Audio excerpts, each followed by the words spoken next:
இப்போ முழங்கால் வலி உங்களுக்கு எத்தனை மாசமா இருக்கு? இப்போ ஒரு வாரமா தான் இருந்தது. ஒரு வாரமா தான் வலி. இப்போ வந்து 2 காலும் வண்டியில உட்காந்து இப்படி சேர்க்கும்போது டக்குன்னு ஒரு சவுண்ட் வந்துச்சு. சவுண்ட் வருது. சவுண்ட் வந்தோடனே கால் கீழே என்னால இறங்க முடியல வண்டியில இருந்து அந்த அளவுக்கு இந்த ஆயிடுச்சு. சவுண்ட் 2 கால்லயுமே வருது சவுண்டு. ஒரே கால். ஒரே கால்ல சவுண்டு. ஆமா. காலை மடக்கி நீட்டுறப்ப பட்டக்குன்னு சவுண்டு தான் வந்துச்சு உங்களுக்கு முதல்ல? ஒரு டைம் வந்தது, ஃபர்ஸ்ட் வந்தது எப்போ வந்துச்சு? இப்போ ஒரு 3 நாளைக்கு முன்னாடி. ஒரு வாரம், நீங்க இப்ப 3 நாளுங்கிறீங்க. ஒரு வாரமா லைசா வலி இருந்துச்சு. வலி இருந்துச்சு. 3 நாளைக்கு முன்னாடி அந்த பைக் வண்டி இருந்து இறங்குறப்ப ஒரு பட்டக்குனுச்சு. ஒரு sound. அதுல இருந்து கொஞ்சம் ஜாஸ்தியான வலி இருக்குது. நடக்க முடியல. சரி. எம்ஆர்ஐ ஸ்கேன் எப்ப எடுத்தது? நேத்து தான் எடுத்தீங்களா? சரி, பரவாயில்ல. அப்போ ஒரு 3 days, இப்போ ஒரு 3 நாள் வலி, முழங்கால் வலி. இப்போ வயது வந்து ஒரு 62 வயசு ஆயிடுது. இப்போ அவங்களுக்கு வந்து இப்போ 3 நாள் வலிக்கு டைரக்டா எடுத்த உடனே ஒரு முழுக்கால் எக்ஸ்ரே எடுக்காம, இப்போ முழுக்கால் எக்ஸ்ரே அப்படிங்கிறது இடுப்பு, முழங்கால், பாதங்கால், full length, whole leg X ray அப்படின்னு நம்ம சொல்றோம். ஹிப்பு, நீ, ஆங்கிள் முழுசா எடுத்து பார்க்குறோம். இதுல முழங்கால லைட்டா தேய்மானம் இருக்கு, ரொம்ப பெரிய தேய்மானம் இல்லை. எம்ஆர்ஐ டைரக்டா எடுத்திருக்காங்க. எக்ஸ்ரே எடுக்கிறதுக்கு முன்னாடியே எம்ஆர்ஐ எடுத்திருக்காங்க. ஏன்னு சொல்றேன்னா, இதுக்கு ஒன்றும் ப்ராப்பரான ஒரு மெத்தட் இருக்கு. இப்போ ஒரு வலி அப்படின்னு வர்றப்ப நம்ம வந்து ஃபர்ஸ்ட் நம்ம செக் பண்ணி பார்க்குறோம். Clinical examination number 1, first step. முழங்கால் செக் பண்ணி பார்க்குறோம். அவங்களுக்கு வந்து இப்போ கால் அமுத்துற அந்த அளவுக்கு ஒன்றும் பெயின் இல்லை. ஏன்னா இன்று வந்து இதே முழங்காலில் உள்பக்கமாக மூட்டு தேய்மானமான ஒரு அம்மா ஒருத்தருக்கு ஒரு 62 வயசு இருக்கும், 62 வயசு இருக்கும். அவருக்கு வந்து 2 முழங்கால்களும் உள்பக்க ரோபோட்டிக் மூட்டு மாற்று சிகிச்சை, அதாவது பார்ஷியல் நீ ரீப்ளேஸ்மெண்ட் 2 கால்லையும் ஒரே டைம்ல பண்றோம். நம்ம இந்த ரிலேட்டிவ் பேஷண்ட் அவங்க 2 கால் பண்றோம். ஸோ அவங்களுக்கு வந்து ரொம்ப தேய்மானம் அதிகமாக இருக்கு, நடக்க முடியல, கஷ்டமா இருக்குது. ஸோ இப்போ நம்மளுக்கு இப்போ இருக்கிற அந்த நவீன உலகம் இல்லாம இருந்திருந்ததுன்னா, இப்போ ரோபோட்டிக் இல்லாம இருந்ததுன்னா நம்ம என்ன பண்ணிருப்போம்னா, நீ ரீப்ளேஸ்மெண்ட் முழுசாக தான் மாற்றிருப்போம். இல்லைன்னா இன்ஜெக்ஷன் போட்டு கொஞ்ச நாள் சமாளிங்க, வலியோடு இருங்க, இன்னும் 1 வருஷம் 2 வருஷம் கழிச்சு பண்ணிக்கலாம் இருப்போம். ஸோ இந்த மாதிரி முழங்கால் வலின்னு வரப்ப நம்ம இப்போ எப்படி ப்ராப்பராக செக் பண்ணணும் அப்படின்னு கேட்டால் ஃபர்ஸ்ட் 3 ஸ்டெப் இருக்குங்க. முதல் ஸ்டெப் கிளினிக்கல் எக்ஸாமினேஷன், அந்த நம்ம டச் பண்ணி பார்க்குறோம். ஸோ இவங்களுக்கு ரொம்ப சிவியர் கிடையாது. சிவியர்னா ஏன்னா 3 நாளைக்கு முன்னாடி ஆயிருக்குது, முதல் விஷயம். இதே இவங்களுக்கு 6 மாசமா ஒரு வலி இருந்துச்சுன்னா அதுக்கு ட்ரீட்மெண்ட் வேற, தட்ஸ் கால்ட் கிரானிக் பெயின். இது வந்து 3 நாள் அக்யூட் பெயின் நம்ம சொல்றோம். அக்யூட் பெயினுக்கு pain management, X ray, full length X ray பார்த்துட்டோம். முழங்கால் பெரிய தேய்மானம் இல்லை. எம்ஆர்ஐ எடுத்துட்டாங்க. எம்ஆர்ஐல அவங்களுக்கு என்ன ஃபைண்டிங் இருக்குது உங்களுக்கு அப்படின்னு கேட்டீங்கன்னா, 3 நாள் வலி, வண்டியில் இறங்குறப்ப பட்டக்குன்னு ஒரு சவுண்டு, அதுக்கப்புறம் பெயின் அதிகமாயிடுச்சு. ஒரு 3 நாளைக்கு முன்னாடி இருந்திருக்கு. அந்த 3 நாளைக்கு முன்னாடி வந்து 1 வீக்கா இருந்திருக்குது. 3 நாளுக்கு முன்னாடி வந்து பைக்ல இருந்து இறங்குறப்ப டக்குன்னு ஒரு ட்விஸ்ட் ஆனதுனால இந்த மெனிஸ்கல் ரூட் இது வந்து கிழிஞ்சிருக்கு. இந்த இடத்துல பார்த்தீங்கன்னா தெரியும், இந்த இடத்துல ரூட், கோஸ்ட் சைன் அப்படின்னு நம்ம அதை சொல்லுவோம். கோஸ்ட் அப்படின்னா பேய் மாதிரி ஒரு சைன், அப்படின்னா வெள்ளையா இருக்கும், ஒயிட்டா இருக்கும். பேய்னா நமக்கு படத்துல எல்லாமே வெள்ளையா தானே காமிப்பாங்க. அது மாதிரி அந்த ஒயிட்டா இருக்கிறனால இந்த இடத்துல இருக்கிறது பேர் கோஸ்ட் சைன் சொல்லுவோம். போஸ்டியர் ரூட் டேர் இருக்கு, அதோட சேர்த்து மீடியல் மெனிஸ்கல் எக்ஸ்ட்ரூஷன். எக்ஸ்ட்ரூஷனா என்னன்னா, இப்போ வெளிப்பக்கம் பாருங்க, தொடை எலும்பு, கால் எலும்பு 2 கடையில மெனிஸ்கஸ் இருக்கு, குஷன் மாதிரி இருக்கு. சஸ்பென்ஷன் கரெக்டா, இப்போ நம்ம வண்டி ஓட்டிட்டு போயிட்டு இருக்கோம், அந்த இடத்துல பிளைனா இல்லாம அந்த இடத்துல நல்லா, அந்த இடத்துல குழி, அந்த குழி இல்லாம நல்லா பிளைனா இருக்க வேண்டிய இடத்துல சப்போர்ட்டுக்கு ஒரு குழி, மேடு பள்ளம் இருக்கிற இடத்துல ஒரு சப்போர்ட் கொடுத்துருக்குறோம். அப்போ நேரம் ஆயிடுது. இப்போ அந்த இடத்துல சப்போர்ட் இல்லைன்னா குழி ஆயிரும். அந்த குழி ஆகிறப்ப டம்முன்னு போய் இடிக்குது பார்த்தீங்களா? அதே மாதிரி இதனுடைய சஸ்பென்ஷன், இந்த குழியை நிரப்புறதான் வந்து இந்த மெனிஸ்கஸ். இந்த மேல் இருக்கிறதுக்கு இதுக்கு இடையில ஒரு குழி இருக்கும், அந்த குழியை நிரப்போம். இது வந்து சஸ்பென்ஷன் ஆகி இது ரெண்டையும் வந்து காட்லேஜ் டேமேஜ் ஆகாம, இந்த ஆக்சியல் லோடு மேல இருந்து நடக்கும்போது காலோட ஆக்சியல் லோடு அதில் பட்டு உரசாம இருக்கிறதுக்காக இந்த ஹூப் ஸ்ட்ரெஸ் அப்படி நம்ம சொல்லுவோம். இந்த ஹூப் ஸ்ட்ரெஸ்ஸை ப்ரிவென்ட் பண்றது தான் வந்து இந்த தடுப்பது தான் இந்த மெனிஸ்கஸோட வேலை. இந்த லேட்டரல் மெனிஸ்கஸ் பார்த்தீங்கன்னா இதுக்கும் இடையில அடக்கமா இருக்கு. இது ஓகே, நல்லா இருக்கு. இது உள் பக்கமா ஏரோ போட்டிருக்காங்க பார்த்தீங்களா? இந்த ஏரோ போட்ட இடம் வந்து இந்த மெனிஸ்கஸ் பின்னாடி பிஞ்சதுனால, வேறு பிஞ்சதுனால இது நகர்ந்து குடல் இறக்கம், ஹெர்னியா அப்படின்னு நம்ம சொல்லுவோம்.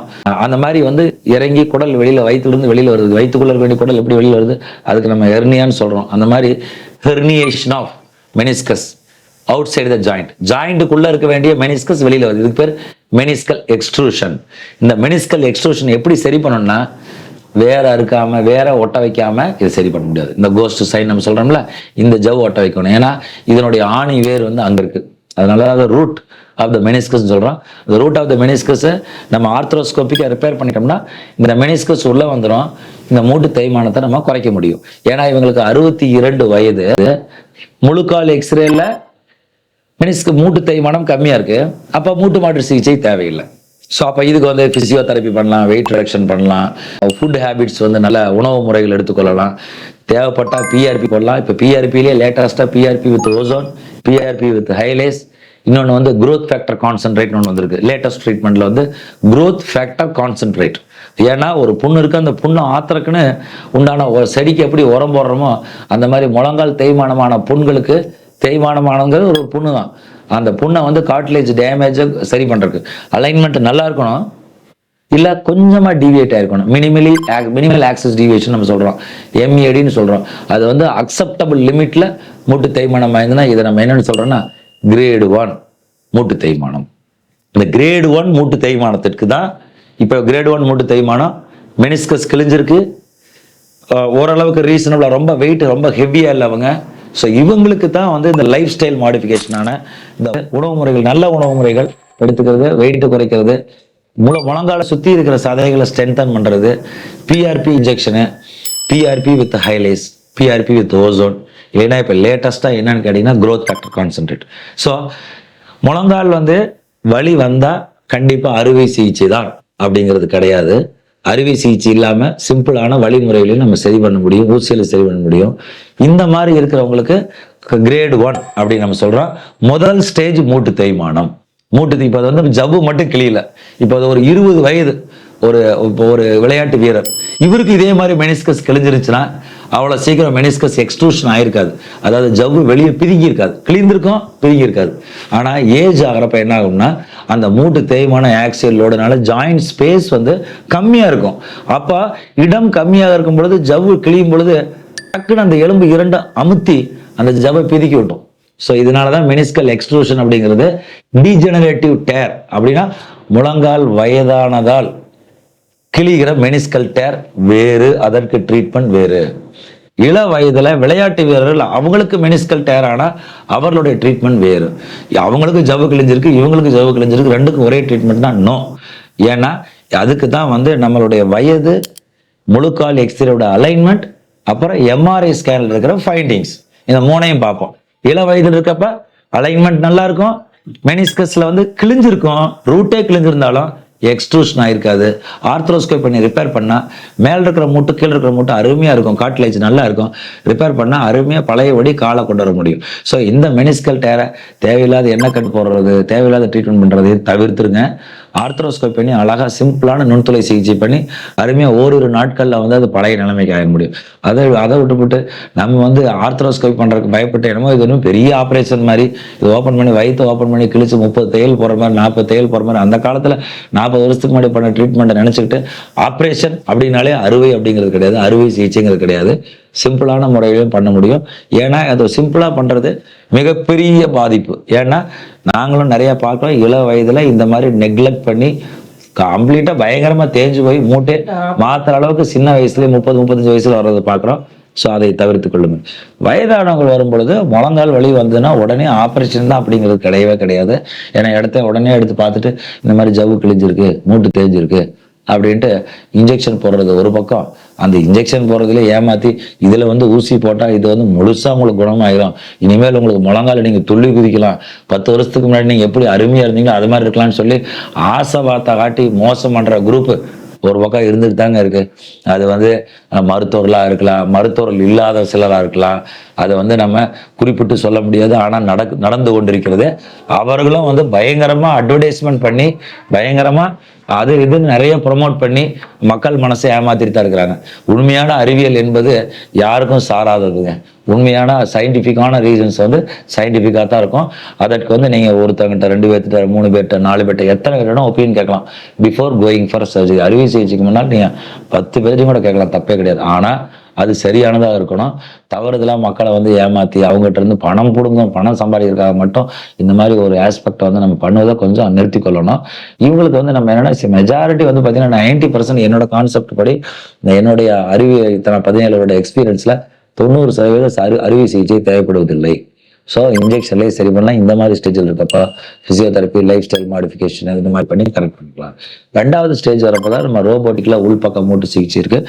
அந்த 2வது பண்ணுறதுலையும் சாதாரண மேனுவல் ஆப்ரேஷன் பண்ணுறத விட இப்போ டெக்னாலஜி உலகத்தில் எடுத்திங்கன்னா எல்லா கண்ட்ரீஸ்லையும் ரோபோட்டிக்ஸ் வந்துருச்சு. அக்யூரசி ரோபோட்டிக்னா ரோபோ ஆப்ரேஷன் பண்ணாது, மனுஷர் தான் பண்ணுவார், டாக்டர் தான் பண்ணுவார். அதனுடைய கண்ட்ரோலில் பண்ணுறப்ப அக்யூரசி வந்து பர்ஃபெக்டாக இருக்குது. ஸோ ஒரு நாட்களும் ஒன்று புதுசு புதுசாக வந்துகிட்டே இருக்குதுங்க. ஸோ அதை அடாப்ட் பண்ணி அதை முதலில் ஏற்றுக்கொள்ள வேண்டும். அதை நம்மளுக்கு பிரயோஜனமாக இருக்கிற மாதிரி பண்ணணும். அது மக்களுடைய வாழ்வாதாரத்தையும் அந்த வாழ்வியலையும் அவங்களுடைய வழியும் போகக்கூடியதாக இருக்கணும். அந்த இது வந்து லாங் டேர்மாக இருக்கணும், ரொம்ப நாள் இருக்கிற மாதிரி. ஏன்னா இப்போ 25 வருஷமா நம்ம 17 வருஷத்துக்கு முன்னாடி ஆப்ரேஷன் பண்ண மூட்டு ஆப்ரேஷன் பண்ணவங்க எத்தனையோ பேர் இப்போவும் அழகாக சூப்பராக அருமையாக வேலை செஞ்சுட்டு இருக்கிறதையும், காட்டு வேலை செய்யறதையும், வண்டி ஓட்டுறதையும், ரொட்டீன் ஒர்க்கை திரும்புறதையும் எல்லாத்தையும் பார்க்க முடியுது. யாருமே ஆப்ரேஷன் பண்ணிட்டு படுத்த படுக்கையா இல்லை, நடக்க முடியாமல் இல்லை. அவங்க வேலையை முதல்ல கஷ்டமான வேலையை செஞ்சுக்கிட்டு இப்போ லெவுகான வேலையெல்லாம் செஞ்சுட்டு மாற்றவும் இல்லை.